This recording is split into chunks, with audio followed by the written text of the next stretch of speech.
हम मीनाक्षी ठाकुर स्वीटी यहाँ सब गोटे के प्रणाम करै छी। आइ हम एकटा सोहर लऽ कऽ एलहुँ हन जिनकर रचना केने छथि मिथिला मैथिली के चर्चित व्यक्तित्व श्री डॉक्टर कैलाश कुमार मिश्रा जी दिल्ली सँ। आशा करै छी जे अहाँ सब गोटे के नीक लागत और सुनल जाई सोहर।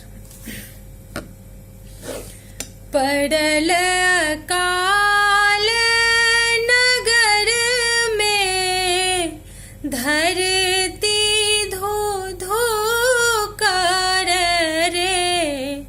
ललनार मिथिला भूमि बेहाल हाल मलिन भेल रे। चिड़ै चुन मुन सब प्यासल जल कर सब सुखल रे। ललनार कोना का बचत जीव जंतु की प्राण ग्रसित भेल रे। ललनार कोना का बचत जीव जंतु की प्राण ग्रसित भेल रे। सब रंग पंडित आओल उक्ति बताओल रे। ललनार राजा जनक बैन हल धर इंद्र मनाबथ रे। ललनार राजा जनक बैन हल धर इंद्र मनाबथ रे। हर उठाने जनक ऋषि धैल खेतक पथ रे। ललनार बूंदा बांदी जल काना बरसल आस जगाओल रे। ललनार बूंदा बांदी जल काना बरसल आस जगाओल रे। हर्षित जनक बढ़ती हर कोना जोतती रे। ललनार ताहि छन कुंभ अड़क गेल दृष्टि गैर गेल रे। ललनार ताहि छन कुंभ अड़क गेल दृष्टि गैर गेल रे। गुबदल सुन्नरी बाला झट सँ बाहर भेली रे। ललनार मुदित जनक ऋषि राज मुदित समाज भेल रे। ललनार मुदित जनक ऋषि राज मुदित समाज भेल रे। सुंदर बेटी पाओल जनक मगन भेल रे।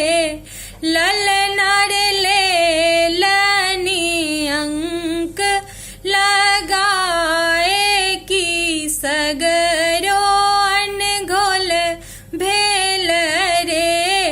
ललनार लेलनि अंक लगाए की सगरो अनघोल भेल रे।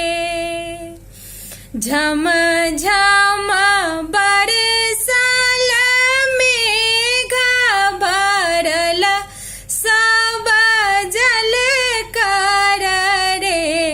ललना रे शीतल बहे बसात चहु दिस चंपा फूल रे।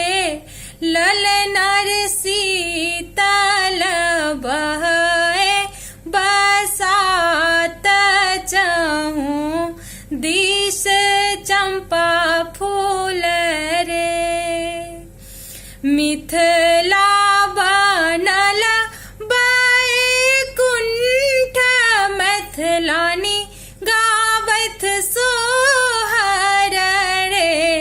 ललना रे कोयली गीत सुनाबे मोर मुदित नाच रे। ललना रे कोयली गीत सुनाबे मोर मुदित नाच रे। लक्ष्मी लेलनी अवतार स्वर्ग आनंदित भेल रे। ललना रे गायक नर्तकी संगहि उतरल गंधर्व दल रे। ललना रे गायक नर्तकी संगहि उतरल गंधर्व दल रे। उठेला का सब रंग ताल की लोक हुलसित भेल रे। ललना रे धन धन मिथिला भूमि की धन पुनरा क्षेत्र रे। ललना रे धन धन मिथिला भूमि की धन पुनरा क्षेत्र रे। धन धन भेली सुनैना की धन राजा जनक भेला है। ललना रे जन जीवन भेल खुशहाल की सीता प्रगट भेली रे। ललना रे जन जीवन भेल खुश